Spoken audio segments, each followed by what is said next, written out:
Told the plug I need 100 pigs. Now my shoebox got 100 G. I told my plug I need 100 pigs. Now my shoebox got 100 G. Told the plug I need 100 pigs. Now my shoebox got 100 G. I told my plug I need 100 pigs. Now my shoebox got 100 G. I'm in Cali every week, I go hard.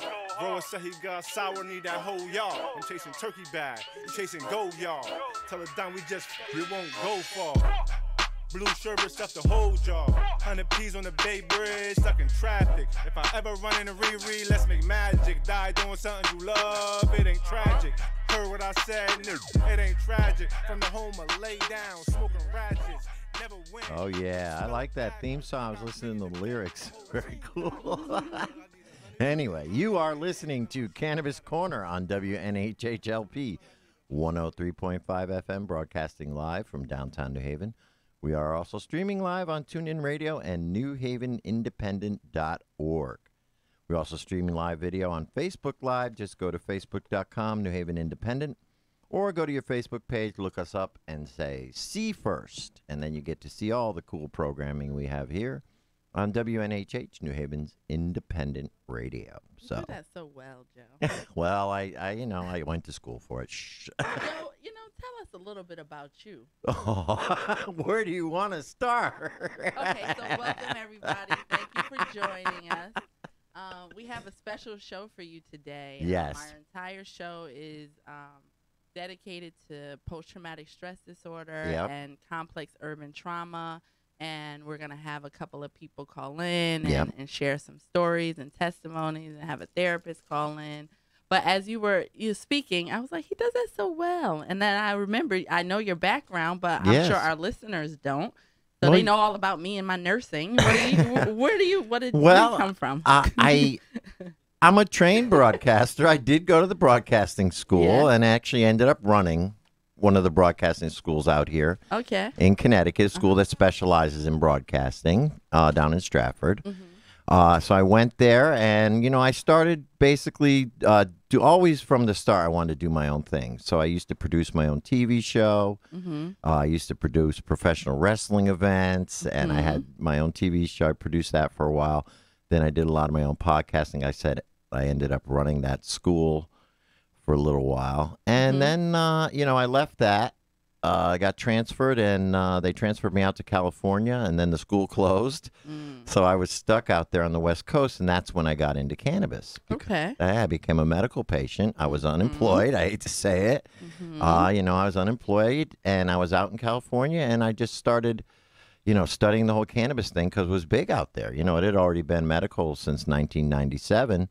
And this was in 2009. So there was a thriving industry out there. And that's where I caught the bug, really. So if it weren't for me losing my job after being transferred out to the West Coast, I wouldn't even, be in this industry. Other than that, I was a casual user until I learned about the whole medical aspect of it. And that was, so in a way, something that turned out bad, that started out bad, turned out real good for me. Oh, good. Yeah, and then I came back here couple of years later, and restarted my broadcasting career and trying to blend it with the cannabis now, and use all my different experiences in life to spread the word, whatever it can be, whatever the good word may be about cannabis. So that's my story in a nutshell, and that's just one part. Right. I had a whole another life before that. Someday we'll get into that. Yeah. Yeah, I was in the music business before that out in California. It's a whole fun story. You've lived a life. I have lived a life. I'm not that young, but I'm not that old. I'm right on the cusp. Exactly. I've always lived life and try to just do things that I enjoy.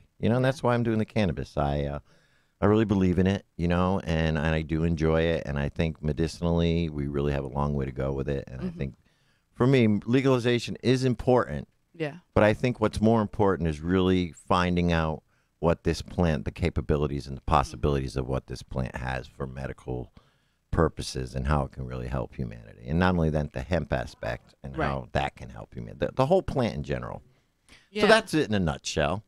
I was actually watching something this weekend or yesterday, that series that they were doing, Marijuana, the Miracle Plant. Or whatever. Yeah. And they were breaking down the science of the endocannabinoid system and the receptors, and it's just fascinating to know that this has been it's just like any other system in our body, our respiratory system, our cardiac system.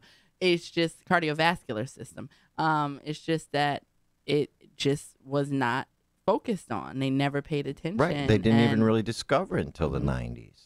And the fact that the receptors are found within the immune system speaks so much towards why it works so great with autoimmune disorders and things of that nature, because it helps to strengthen the immune system. Yeah, it's just fascinating, the science, and people who have closed their mind to cannabis, and just call it the devil's drug or whatever they say negative about it. Like, if they just for a moment, like, just looked at some of the research and got information. Yeah. Before we get into PTSD, I know last week we talked about the opioid crisis. Yes, we did. Today was the hearing. Yes. And I attended that hearing. Mm-hmm. I was there in the parking lot. Right. You texted me and said, is it even worth coming in? I'm like, no, because they finished. They had finished by then. Mm-hmm. They did have quite a spirited discussion, I will say. Mm-hmm. They did, in the end, not recommend it as a condition, but they went into a lot more detail than they did last time about why. Okay, so what was everybody their why? got on, and D'Souza was there, Mr. D'Souza, and he actually brought somebody to testify in front of them against it. And they told him, no, we're not taking, we're not taking any testimony today. And he was a little upset about that. Mm-hmm. So this is how, this is how adamant he is that this is not added as a condition. Mm-hmm. Now, there were a few who were more towards it than against. But really, it's the same objections they had last time. How will this be administered? How are you going to differentiate between the pain-addicted opioid addict, someone who was prescribed by doctors and got addicted basically by accident because they were in pain, and then the street addict who does it for psychological reasons and other reasons that they're not sure of yet. And their main concern is that the way the program is set up now, there's not enough structure to it to include opioids, because addiction is such a specialized area and a subject that they need a program similar to the methadone program or the Suboxone program, where it's actually laid out and structured using cannabis as the substitute instead of the methadone. And they said there's not enough studies out there about that yet. And then they said, we would like to do research here in Connecticut about that. So after it was all said and done, and they did eventually, they all agreed, after a little bit of debate, they said, I think we're kind of, even though we may be on different ends of the spectrum, we're all on the same page that it's not quite ready yet. We're not quite ready for it yet. So they did not leave it out. They again tabled it for further research. So it's not excluded, but it was not recommended. I spoke to them afterwards, and I said, listen, as an advocate, how would one get one of these programs going? And I know you're even working on one in Colorado. And I said, there are other programs like these happening in other states. I said, if we could get some of their actual statistics and data, would that help you? And they said, yes, absolutely, yes. And so I said, so that's one way. And I said, now, how would one go about getting this started in Connecticut? And they said, well, the best way to do it is to team up with an already existing rehab addiction center who does research as well. He said there are a few of them, and of course, mostly at Yale. He said to me, why don't you go talk to Dr. D'Souza about, see if they want to do it at Yale. I said, Dr. D'Souza ran out of that room so quick. He looked at me and he ran. I know, that's right. And then there's UConn. But there are other, apparently, I don't know the opioid addiction, how that route goes. I know there are a lot of treatment centers around where people go get methadone and get checked in every week and have to take urine tests. And I think that's what they're looking for with cannabis as well. So somebody has to team up with that. And they said, the state's willing, they're willing to do it. They're open to it, but that's what they want. It really came down to the same thing that they wanted before, more detail on how you would treat it. Yeah. Honestly, of course, I'm like, well, maybe we can put something together, but we have so many things going on and so many things that we're focused on. So if that's your passion, your area of interest, reach out to us and we can put you in the right direction. I talked to Christina from Prime. I think she'd be perfect because you know who's involved with that company now with a lot of money, who's interested in veterans. John Boehner, right? And they just bought, I don't know if you know this, but they bought CCC as well. I heard that they were going. Yeah. So now they own 2 dispensaries in Connecticut. they might be perfect candidates to fund it and do it. I mean, the rationale for them doing it would be because it would bring in more business. Yes. So, Yeah, so I talked to Christina, and she's going to talk to them and see if that's something that they would. But yeah, it's a large undertaking because they really want the double blind. Mm-hmm. They want a whole research. And, it can be provided. It's just, are we the right people to do that, or are there better people to do that? Right. I mean, as a healthcare provider, I'm sure there's insight that I could bring. Right. But again, I think because of the fact, and this is what I'm feeling in general in Connecticut, there's really very few of us.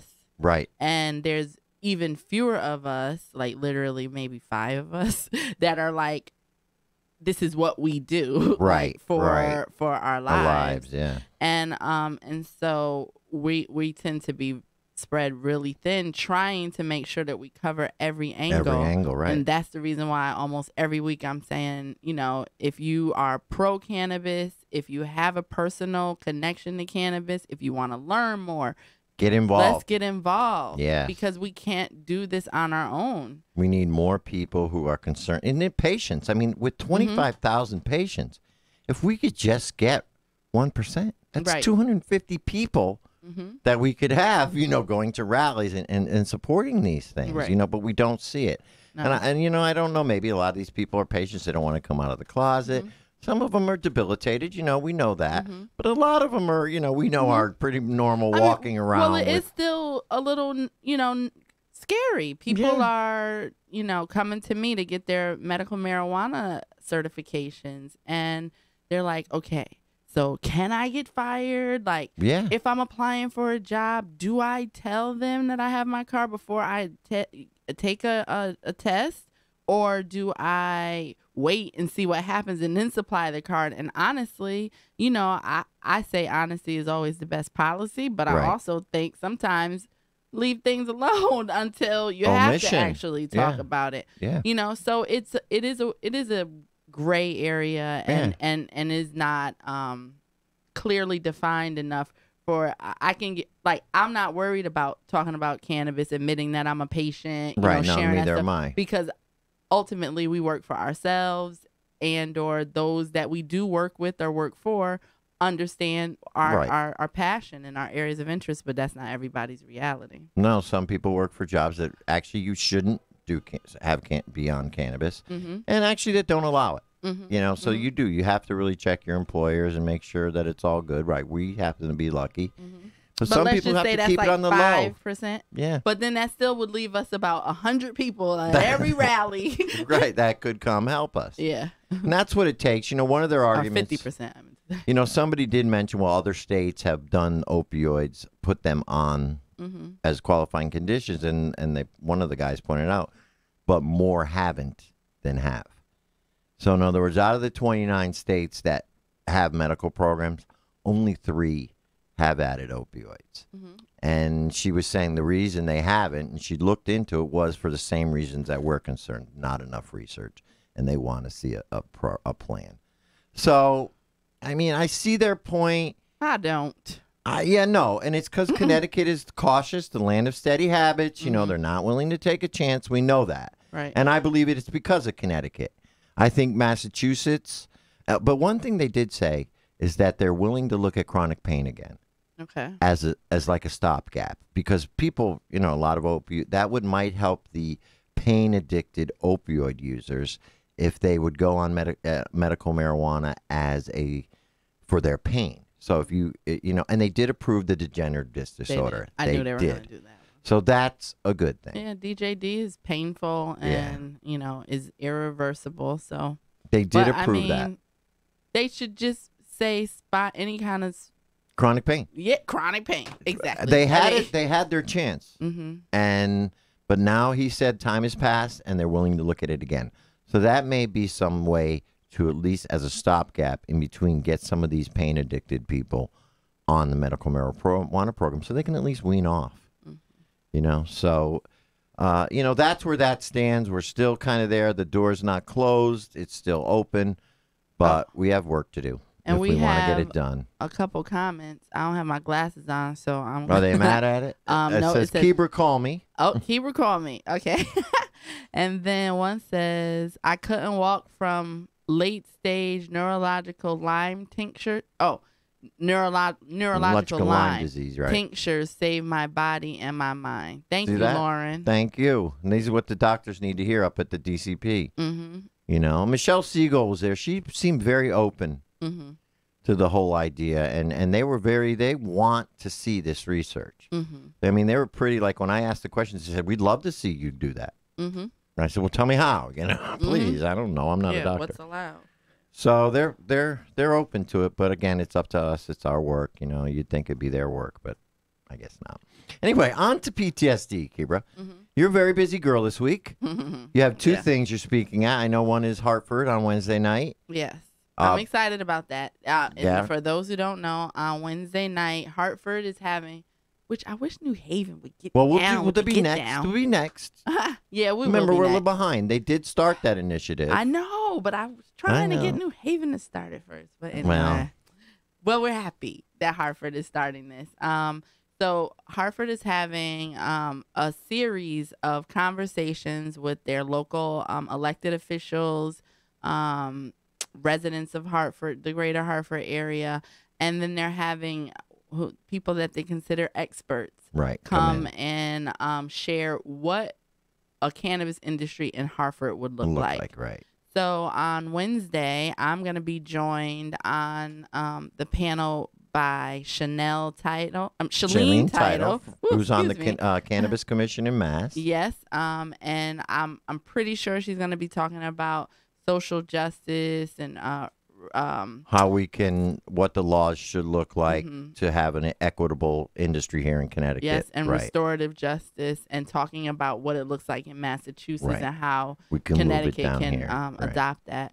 And then I'm also on the stage on the panel with Sonia Espinoza. She was at our conference. Yes, she was our gracious host for the day, our MC. And she's going to be talking about consumer advocacy and things of that nature. And then I'm going to talk a little bit about the medical side of things, you know, and what a medical program in Hartford should look like. Yeah, maybe we can, you know, that's where the conversation can start. How can we start opioid treatment programs using cannabis? Oh, that's definitely going to be part of my my what it could look like in Hartford. We might just have to take it by the reins and get that same program that you're doing in Colorado and start one out here. Yep. Just to show them, you know, do it on our own. We're all patients. We'll get the medicine and that's it, you know. Yeah. So it may have to be done, you know, it may have to be another grassroots thing. And there are people who are doing it. In states that are a little more, their medical programs you can grow. That way they can grow the medicine. It's a little more open. Because you definitely need large doses to deal with the withdrawal. Right. The withdrawal is horrific. But once you get through the withdrawal, you can taper down. Yeah, and that's what I was going to say. Get through with it, but the withdrawal only lasts for a short amount of time. Right. The rest is psychological, which is why there's therapy that's needed as well, and support. Yeah. Most people who are trying to stop utilizing drugs, the biggest problem that they have is they've burned so many bridges that they don't have the support and people believing that that they can help. Right. Yeah. So, you know, that's really important if you're listening out there and you have someone who's struggling. Right. It's very, very important. So I think, you know, that may be one of the solutions, and that's something from now on when we're out there talking to the public we should bring up. You know, what about an opioid treatment center using cannabis?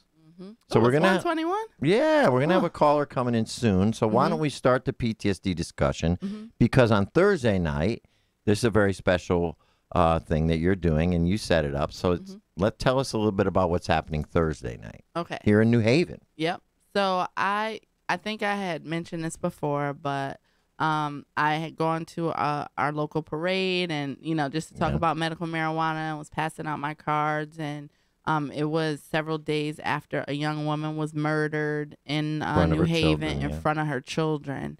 And that brought up, surprisingly enough, you know, I have been talking about PTSD and complex urban trauma. I really wish I had thought about it. I probably could have had Harry queue up my talk that I did at Women Grow about this, and I highlighted New Haven and some of our issues. So people were, you know, coming up to me and saying, you know, I'm so glad that you're having this conversation, that you've begun this discussion, because I have, PTSD. Right. I suffer from traumas from childhood. And one woman in particular said, she was my age, almost. I think she wasn't quite 40. I'm into 40. Right. But she said that at a young age, her mother had died in front of her, but it was of natural causes. And she said how it still affects her to this day. Yeah. But, and then she immediately transitioned to this young woman's children, and how, like, it affects her that her mom died of natural causes. Imagine how these children are going to be affected that they lost their mother in such a violent, tragic way in front of them. And the saddest part about the entire discussion was that it's not an isolated incident that we can that was very highly publicized. But how many children overdose? How many parents overdose in front of their children? Right? How many people, get robbed in front of their children? Our caller is here. Okay. So tell us who's calling in, and I'm going to let you take the stage and talk a little bit about PTSD. Okay. So we have Delise Robertson on the phone, I'm thinking. Hi. Hi. Yep, it's her.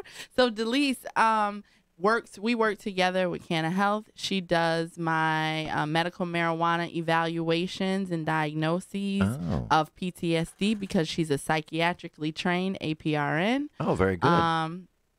And we have been talking a lot because there were a lot of things that... Now, I have a history of being a psych home care nurse. So I have always worked in psych. And so I'm kind of familiar with the different treatment methods. But, of course, when I was coming up and starting out, there was no talk about cannabis as a treatment method. And then there really wasn't even a developed conversation about traumas in urban communities. We kind of knew it was there, but we didn't really acknowledge it or call it as anything. PTSD. And so, speaking of that, there is a movement out to take the D off. Just call it PTS. That it's not a disorder. I'm with it. I'm with it too. Yeah. So go ahead. So Delise, definitely with it. Delise is with it. So Delise, tell us about yourself. Because I love this woman. Like, she's such a role model for our community, and she's an educator, but she has also obtained knowledge and information to share with her community that's been very important to her. And so I just love her professionalism and her real desire to make a change locally and around the world if she stick with me. So is she going to be at the panel on Thursday? And she will be on the panel on Thursday. Perfect. So you guys, people, you come, you'll get to meet Delise. So yes. So Delise, tell us about yourself. So as Kebra mentioned, I'm a psychiatric nurse practitioner. I've been practicing for the last 10 years in that role, but working in psychiatry for the last 20. And I recently received my doctorate in nursing practice back in 2015 from Fairfield University, and work as a faculty at Yale University now in the psych nurse practitioner program. So when Kebra and I met, it was like a perfect union because my interest is in trauma and trauma across the lifespan. And like she said, urban trauma doesn't get labeled. What we know is that folks experience day-to-day happenings in their environment that they at times it becomes part of their experience in their life, and not realizing how those day-to-day experiences can impact their functioning negatively. And without putting a name to it, obviously, it makes it really difficult for you to realize that it's impairing and affecting your day-to-day experience. So post-traumatic stress is something that people live with over time and not realize that there are experiencing symptoms day to day. And a lot of times what we call flashbacks, people don't notice that this re-experiencing that they're having from the day-to-day trigger of something that happens in their environment is causing not only that flashback to go back to a previous experience, but it's re-traumatizing as well every time you have another experience in your community that worsens your symptoms.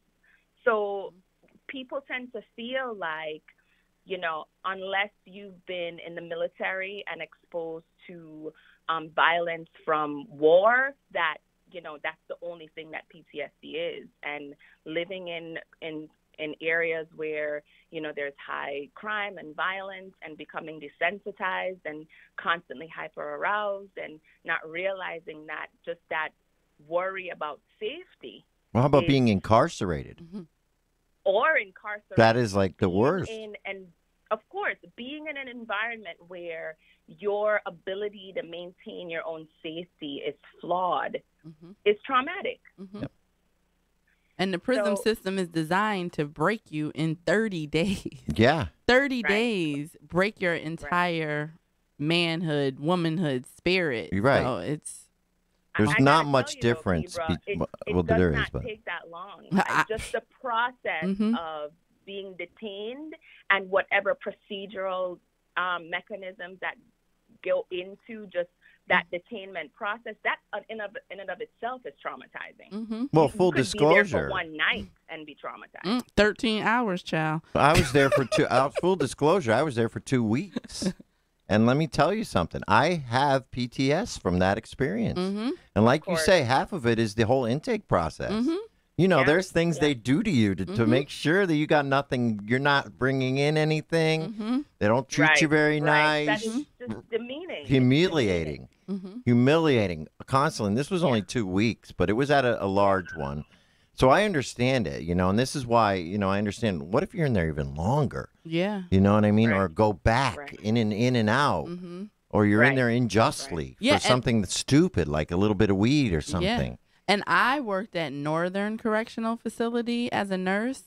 And so that's the max security. That's where the lifers are. And there was one gentleman that we were giving psychiatric meds to. He obviously was struggling because they're locked up 27 hours a day or something like that. And they were going to release him like next week. And I'm like, okay, so where's he going? Is he like going to a halfway house? No, they were just going to put him out because he had done his time back. And he was obviously not well. Right. And I looked at his history because it was, I'm like, wait, let me just see. Like he had no psychiatric issues prior, but he had spent 17 years locked up 27 hours a day. That'll do it. Now, how do you get somebody ready to go back in society after that? Yeah. So then we have these people, who have experienced these traumas, are now home from prison. We're trying to, reconnect with their friends, their family, their lives, get jobs, be productive, and that's even challenging. So, what's the difference though, the least that you see, is there a difference in what kind of symptoms display, like let's say with the person who has been off to war, or as opposed to someone who suffers from inner city based traumas?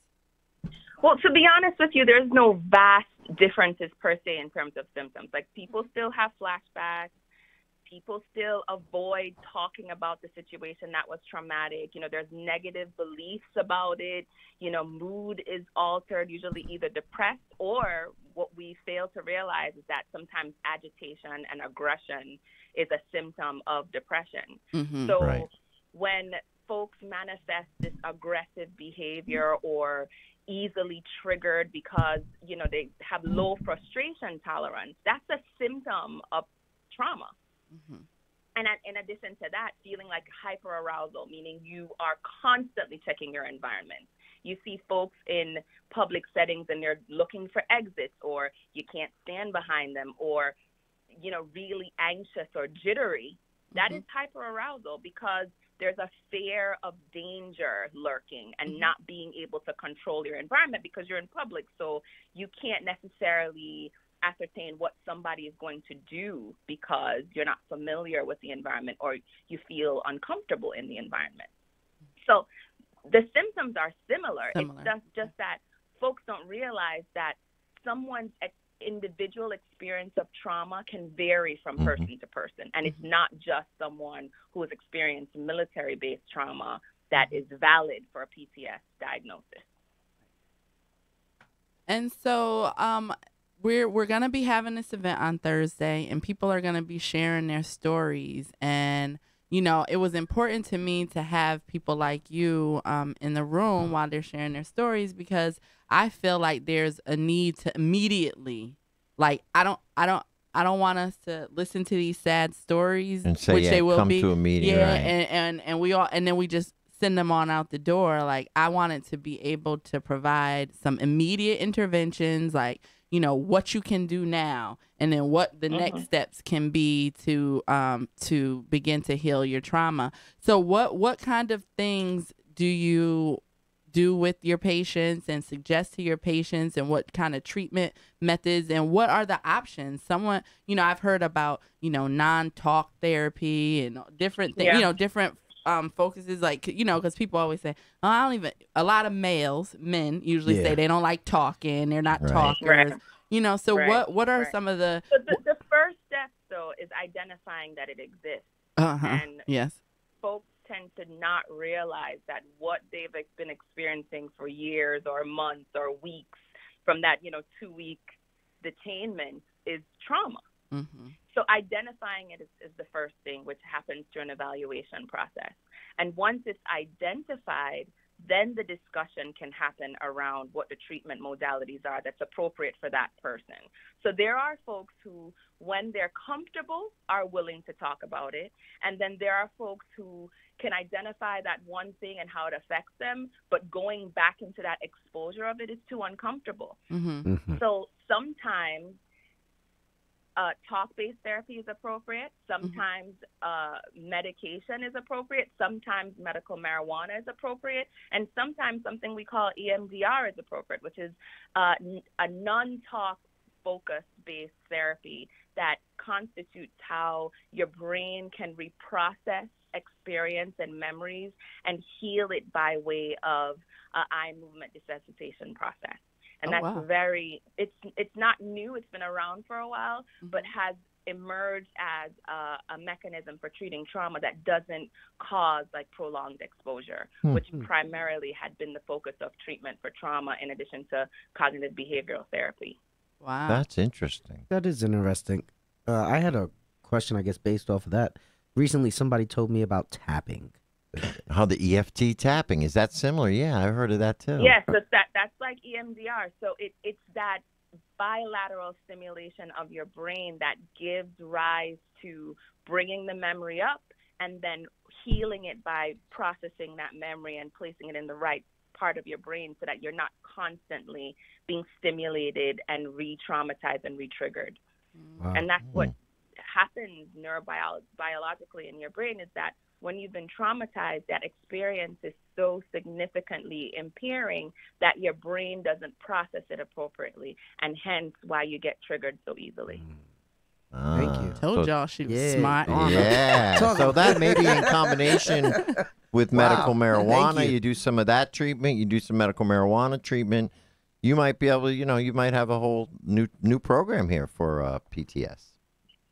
Absolutely. But folks need to realize, too, that, you know, the treatment of the symptoms is not what heals the trauma.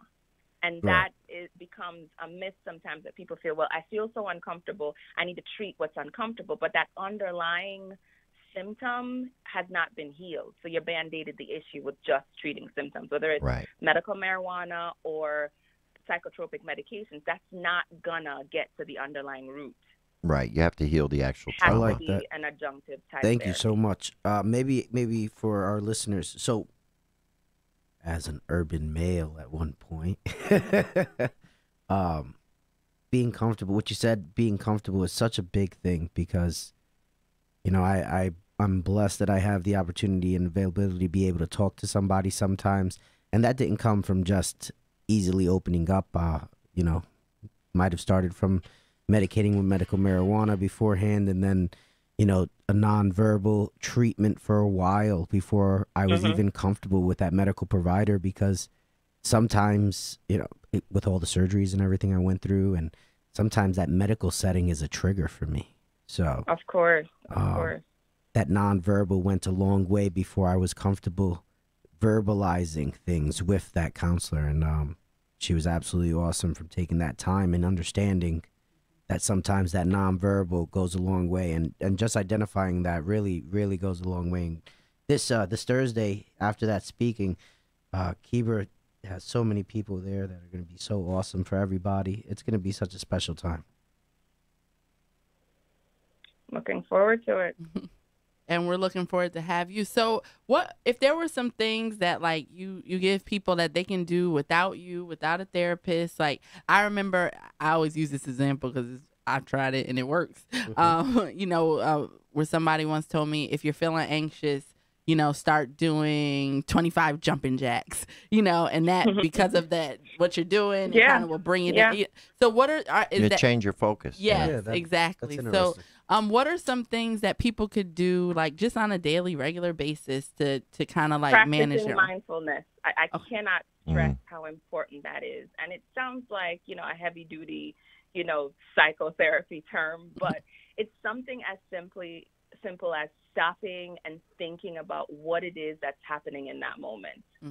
Just doing a check-in of why am I feeling the way I'm feeling right now? What is impacting this right now? And something as simple as deep breathing exercise, just being able to calm the physical body down so that your mind can slow down, get enough oxygen to check in and see what's going on. As simple as that. Something that we do every day. Breathing is something that's completely unconscious. But if you make it a conscious practice by slowing it down and slowing your body down, it can help to really calm things down significantly in that moment. And I wanted to ask you also, the alternative therapies, are they covered by well, I guess I should just say in general, what's covered by most insurances? So what if I have state insurance or a private insurance? All of what we talked about except for medical marijuana. Wow. Right. I know, right? Yeah. So psychologist is covered under, let's say, Husky Medicaid? Yes. Wow. Okay. There are providers out there who are trained clinicians in the psychotherapeutic modalities that I talked about that are available in the community. Wow. Okay, great. Well, hopefully maybe that's some information we can give out on Thursday. Yes.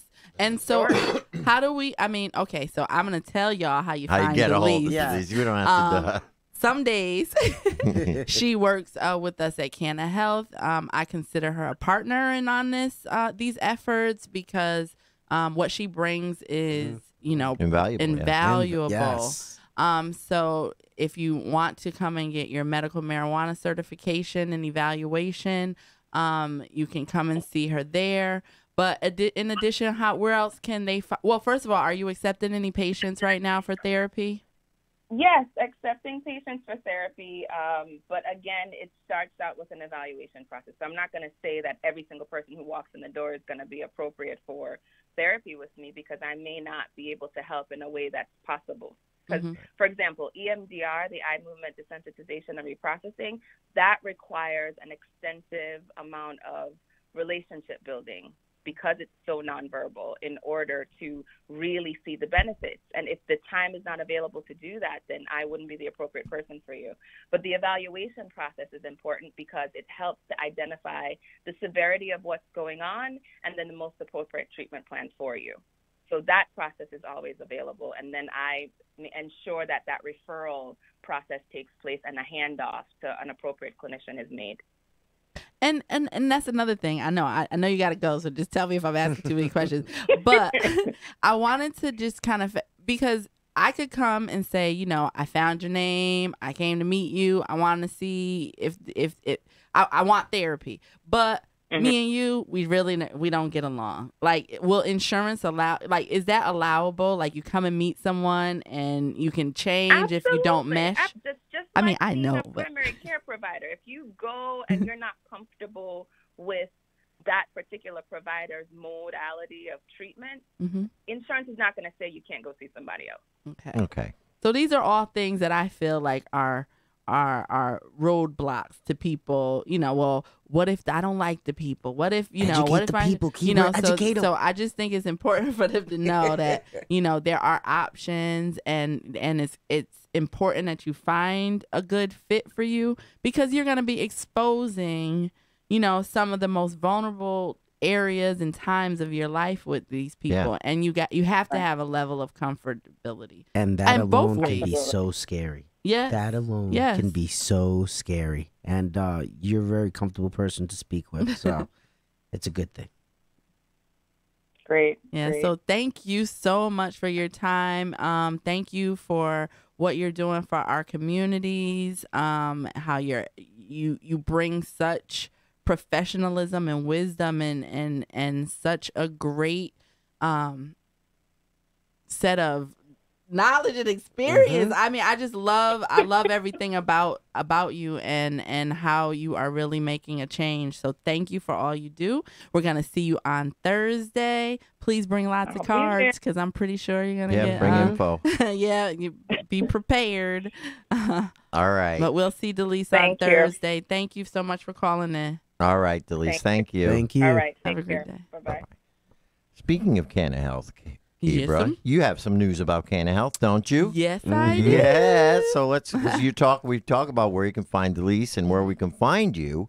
Well, lately people haven't been able to find you. You've been moving around, but that's all going to change, right? Yes. So tell us a little bit about Canna Health and what's going on with it. Okay, so I've been officeless. I know. Essentially. Delise has been kind enough to work with me, as well as Teresa Healy, who is another APRN. Who actually certified me. Yep. And so they've been very patient and kind of taking this show on the road with me for the last month and a half or so. But we do have a new office downtown New Haven. Now, I mentioned this before, and we actually did have clinic there, but it was, I literally got the key and opened the door and said, come on. It wasn't quite finished yet, yeah. Which, just didn't, even though not one single solitary person complained. I will tell you that. I don't think they would complain. They just wanted their car. I'm glad to be, I'm glad to be saved from violation, whatever it was. But we are having it. We're actually finishing up renovations in the next day or two, furnishing by the end of this week, and having a grand reopening July 5th. Little open house right after the 4th, right? Beautiful. Yes. There'll be informational sessions, so you can just come and hear about the medical marijuana program. There will also be a clinician on site to evaluate, assess, and diagnose with PTSD if necessary. But if you want to come in and bring in any medical paperwork that you have for the medical diagnoses. So I'm coming up on my recommendation, and I'm going to take this moment. And I have Crohn's disease. It's not a secret. It is what I deal with. So, and that being a certifying disease, the Canna Health would not diagnose me with Crohn's because I already have Crohn's. All I would have to do is come in, supply my supporting documentation. And listen, and documentation sounds like a lot. It's not. Literally, I just need one page that says that another physician has diagnosed you with that. Most people give me like an after visit summary to Yale. And they'll do that. Your doctor will do that information or anything. It's literally a form that you would say, this is the medical condition they have. It's an official form, an official piece of letter. It's just on their letterhead. So as long as it goes to them, and that's what, I'm being very open and honest about what the process is. I come in, I pay the fee, I bring in my information, and then these wonderful people who are so much nicer than some of my regular doctors. So that means, yes, I'm paying an extra fee just to see a nicer person, but that's what I would do because the patient care goes such a long way. So I get and my then you heard Delise. Exactly. I mean, you meet a very professional clinician who has knowledge. It also opens share. me up to other health issues that I'm not going to get supported in my regular doctor office. So when I get there, I meet with Kebra. She can tell me what's going on. She's explained a little bit about, very extensively what CBD can do for me. So now that opened up that information as well. Being an urban male, I have my own little things in my head. We deal with those things, but it gives me a space to also discuss that safely with somebody who's not going to say, because I smoke cannabis, that's why I feel this way. So it removes cannabis as the trigger issue to these medical professionals that might be more biased. So coming into a safe space that's not biased, plus it's pretty, and it's right downtown. What's the address? It's 178 Temple Street, and we're in Suite 33. And that's right on the corner of Temple and Chapel there? Temple and Chapel, yes. So I'm literally right across from Ben and Jerry's. Oh, okay. So adjacent to the wine and liquor store that they have no problem with. Right. Right on the corner there. It's a nice place. I'm looking. So there's a couple of entrances there, right? Two ways to get in? Yes. So you can get in at 928. What is it? Well, no, 926 Chapel Street. Or on Temple. So or either way. on Temple. I think that my buzzer, though, will be set up on 178. So if you just so happen to be able to get into that Chapel Street door, I don't think it'll ring me directly. I'm not 100% sure. Right. But 178 Temple Street is, and there's a little code box, and you can find us there.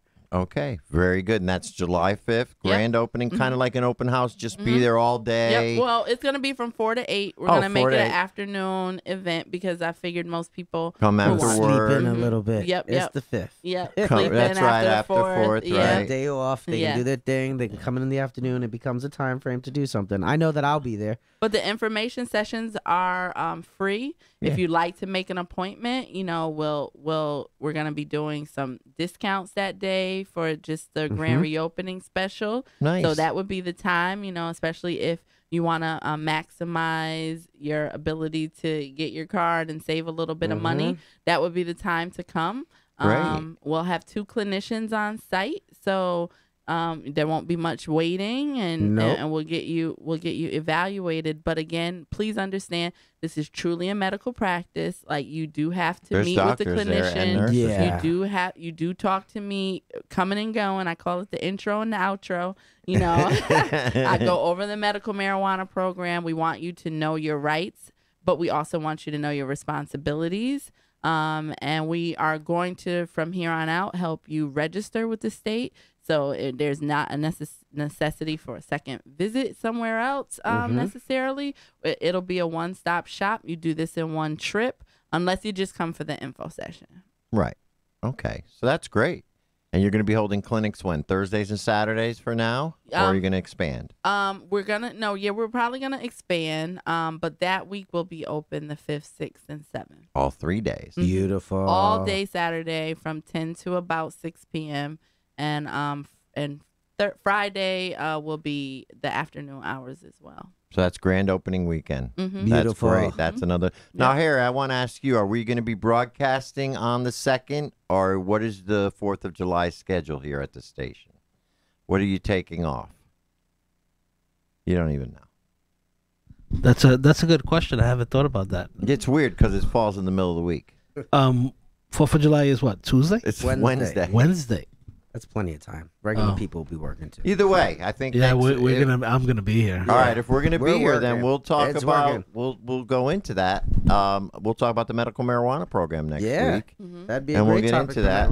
Because about how to sign up for your card and everything. So that'd be a good topic. Yeah, and there are several people who do it. I'm not the only person, but we do have. But you are the host of the show. So. I am the host of this show, and I do feel like we provide culturally competent care. Unlike a lot of the physicians who are doing the certification, we do have the knowledge and expertise in cannabis as a treatment option. We can help with symptom management. Diagnose the PTS. Right. We can actually diagnose the PTS. No, you don't need to make several trips. So there are reasons why we should be the preferred choice. Plus, you're in New Haven, right in the downtown This New is Haven. our town. Why go to Monroe? Why to go someplace else? Right. Maybe if you live far away, go to somewhere else. But if you're in New Haven, this is your area. This is your community. You come from this community. There are very few actually certifying doctors in New Haven proper. They're on the outskirts, but you literally, if you're in downtown New Haven and you're feeling like you need to get your car, you can take a bus down here. You can walk over here. It's highly central. accessible. Highly accessible. And it's our listening area. I mean, this is where we broadcast to. Yeah. So, I mean, this is it. It's about our community. If you support the show, come on and down. you support the community. There's more. I mean, obviously, I know the way Kebra is. her patients can come drop in anytime for advice or call her for advice even after they're certified. Yes. You it's know, a beautiful so thing. it's not like, oh, you're certified, we'll see you later next year, you know, like a lot of these places are. Right. You can always know that Kebra's door is open. You can call into the show if you want to talk to her. You know where she is. You can find her anytime you want. Yeah, so and it was important that we stay, you know, because this will also be an office that, you know, cannabis consultants will have our classes there. Right, you and can do those workshops, things. right. And so, but it was important that we stayed in New Haven, that we had a New Haven base, so that we were community minded and based. And 100%. So, and our other offices that we're working, our satellite office that we have right now in Bridgeport, you know, this is all strategic, you know, and mindful of our community that need it. That need it, yeah. That need right. it. That not only need their card and need cannabis, but they also need knowledge and understanding education of what the and cannabis. Support. The way I look at it is, for such a long time, medical cannabis has been an elitist issue, and it really has. This provides an entry point at a reasonable price point in a reasonable area. You don't have to be completely let's take it back a couple years. 5 years ago, I'm trying to get my card. I had to go see 3 different doctors, even though I already had Crohn's disease. Yeah, me too. I'm going. I have Crohn's disease. It's not like I'm looking for any psychological diagnosis or anything, but I still have to go see 3 different doctors at 3 different costs, and then still register to his 4th person. So it made it such a long process, and this year is going to be the first time that's going to be such a streamlined process with all the information packed in one place, and I really appreciate that at Canna Health and with the partnership of everybody that you have going on. It's a beautifully, very convenient thing, and you should definitely use Canna Health as your preferred.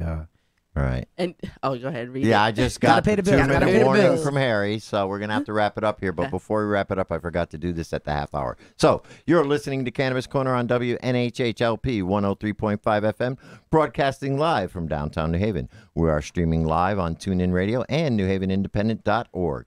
We are also streaming live video on Facebook Live. Just go to Facebook.com/New Haven Independent or go to your Facebook page and look us up. So, and with that YouTube, Twitter, Twitch, we've got all of it. SoundCloud, we got everywhere. All of it. So, so wrapping it up, Wednesday night, you're in Hartford. Yes. At that big thing, what would a cannabis industry look like in Hartford City Hall? Beautiful. 6 p.m. Yes. Thursday night, PTSD and urban traumas. Yes. At New Haven City Hall. Go ahead. And we're having food and a nice little dessert tray that's going to be made. And this is all local people. Oh, yeah. Making our food. Well, I really So it's going to be a big event. Yet. But the dessert I got. Don't worry. There'll be food there. There'll Worst be case, Ricky it'll be Uncle Lou's catering. Don't worry. Ricky D will be there with some ribs. How's that? But You're it's going to be a volunteering really him great again? event. Always, man. Well, he's a go-to guy, man. You know that. It's going to be a really great event. Therapists on site, people just telling their stories, and us really coming to salute. But they did permanently shut down the gun range in Newhall. I heard about that. As of this weekend. Yes. So, because that was going to be a big fight. something we were going to be shaking our heads about and wagging our fingers during this. But now you don't have now to. that's something now that we don't focus on. Healing from that. Healing from hearing gunshots since at night you were all a the baby. time. Yeah.